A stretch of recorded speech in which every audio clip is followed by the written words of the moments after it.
Hello viewers, আসসালামু আলাইকুম। নিশ্চয়ই আপনারা সবাই ভালো আছেন। আজকে আপনাদেরকে বলবো কিভাবে নিজেই নিজের ভিসা নিশ্চিত করবেন। অবশ্যই সেটা USA visa, USA visit visa. সেটা নিশ্চিত করার জন্য আপনার নিজের কনফিডেন্সটাই অনেক অনেক দূর আপনাকে হেল্প করবে। সেটা হলো আপনি কিভাবে নিজের ভিসা নিশ্চিত করবেন। প্রথমেই ভিসা আপনি অ্যাপ্লাই করবেন। অ্যাপ্লাই করার প্রথম পর্বটাই সেটাই হলো DS-160 ফর্ম।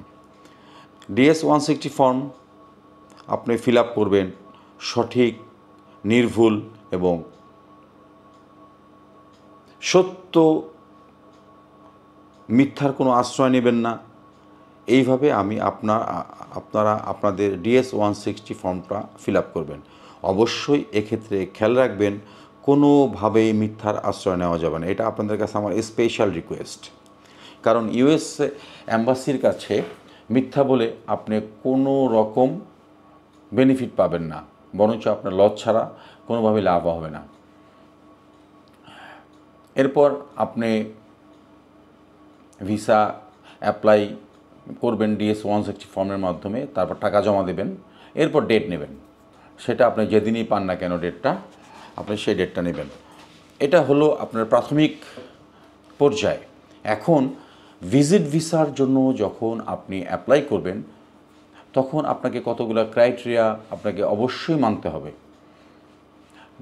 তাহলেই আপনি আপনার ভিসা নিজেই পাবেন। অন্য কারো হেল্প করার কোনো প্রয়োজন নাই।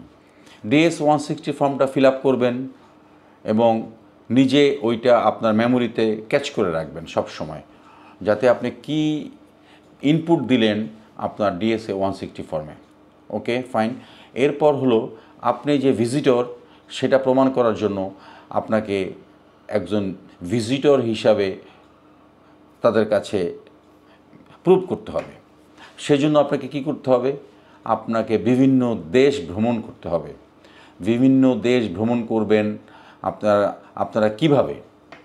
Malaysia, Singapore, China, Thailand, India, এই সমস্ত দেশ আমরা সবসময় যাই, সবসময় যাচ্ছি, সবাই যায়। ইউএসএ ভিসা অফিসার যখন আপনার পাসপোর্টটা দেখবে তারা এবং অন্যদের পাসপোর্টও যখন দেখে, সবার পাসপোর্টের মধ্যে এই ভিসাগুলাই দেখে। এই মালয়েশিয়া, সিঙ্গাপুর, থাইল্যান্ড, ইন্ডিয়া, এই ধরনের ভিসাগুলাই দেখে। রেগুলার দেখতে দেখতে তারা ফেড আপ। আপনাদেরকে সবাইকে একটু ডিফারেন্ট ওয়েতে এদেরকে ভিজিটর হিসাবে প্রুভ করতে হবে। ডিফারেন্ট কান্ট্রি আপনাদের ভিজিট করতে হবে। এগুলো আপনারা মেমোরিতে রাখবেন এবং আপনারা যে ট্যুরিস্ট সেইটা ওখানে প্রমাণ করার জন্য এইটাই বেস্ট অপশন। কারণ হলো আপনারা কমন কোনো কান্ট্রিতে যাবেন না, আনকমন কিছু কান্ট্রি ভিজিট করার ট্রাই করবেন। তাহলে আপনারা যে প্রপার লিগ্যাল ভিজিটর সেটা তাদের কাছে প্রমাণ হবে। এটা আরেকটা ধাপ। এরপর হলো আপনার ফাইন্যান্সিয়াল কি বলে এটাকে স্ট্যাটাস। ফাইন্যান্সিয়াল স্ট্যাটাসটা আপনার কি সেটা নিয়ে আমরা প্রত্যেকে মারাত্মকভাবে চিন্তিত হয়ে পড়ি যে আমার ব্যাংকে যদি টাকা না থাকে সেক্ষেত্রে আমেরিকান অ্যাম্বাসিতে বলবে যে তোমার ব্যাংকে টাকা নেই, তুমি কেন, তোমাকে ভিসা দেওয়া হবে না, এই ধরনের। আপনারা এইটা নিয়ে কোনো রকম অরিড হবেন না। ফাইন্যান্সিয়াল স্টেটমেন্ট আপনার কাছে দেখতেই চাইবে না। আপনি আপনার DS-160 ফর্মে আপনার ইনকাম কি দেখিয়েছেন সেটাই ইম্পর্ট্যান্ট, এবং সেটার উপরে ডিপেন্ড করে আপনি ইনকাম ট্যাক্স কত দিচ্ছেন এটা আপনাকে, যেটা অরিজিনাল সেটাই আপনাকে দিতে হবে। আপনি একজন আমেরিকা ভিজিট করবেন, আপনার কাছে টাকা থাকবে না, এটা তো আসলেই হতে পারে না, ঠিক না? তো আপনাকে নিজের স্ট্যাটাসটা আপনি নিজেই বুঝতে পারবেন যে আমার এখন ইউএসএ যাওয়ার মতো যোগ্যতা আমার হয়েছে কি না। তো সেক্ষেত্রে আপনাকে DS-160 ফর্মে আপনার ইনকাম ট্যাক্সটা ওইভাবেই দেখাতে হবে যাতে আপনি ফাইন্যান্সিয়ালি সলভেন্ট, এটা প্রুভ করতে হবে। এবং আপনি যদি ওখানে মিথ্যা কোনো কিছু ওই জায়গায় আপনি বলার চেষ্টা করেন, সেটা আপনি অবশ্যই ধরা পড়ে যাবেন। কারণ ইউএস এম্বাসির আপনার ইনকাম ট্যাক্সের যে আপনি যেটা দিবেন সেটাকে প্রুভ করার মতো যথেষ্ট অ্যাক্সেস তাদের আছে, অতএব ওখানে ফেক দেওয়ার কোনো সুযোগ নেই।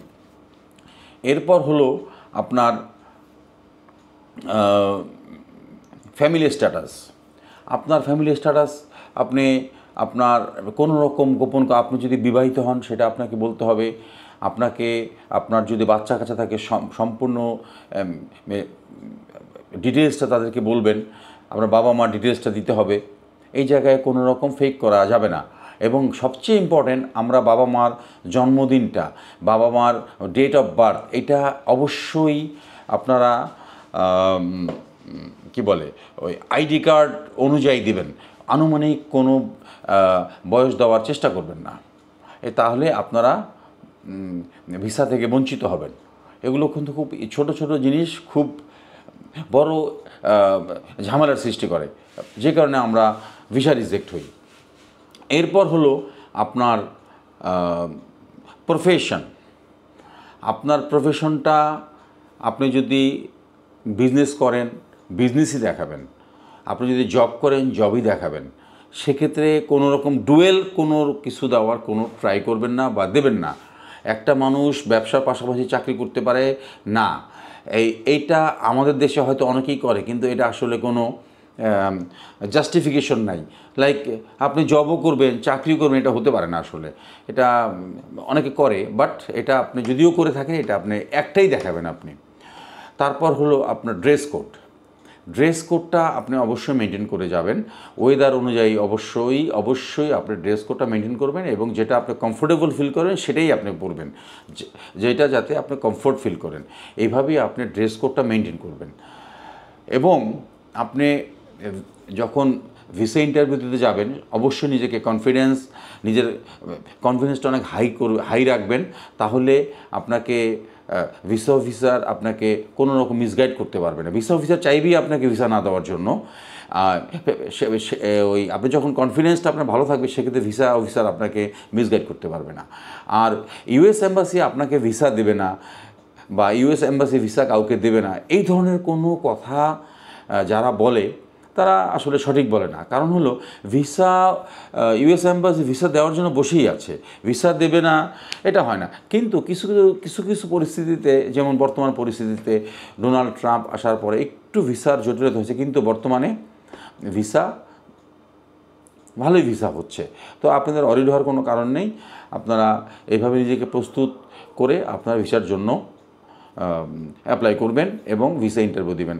কনফার্ম আপনারা ভিসা পাবেন, কোনো সন্দেহ নেই, এবং কোনো রকম ফেক করার চেষ্টা করবেন না। এটাই আপনাদের কাছে আমার স্পেশাল রিকোয়েস্ট। সবাই ভালো থাকবেন। আসসালামু আলাইকুম।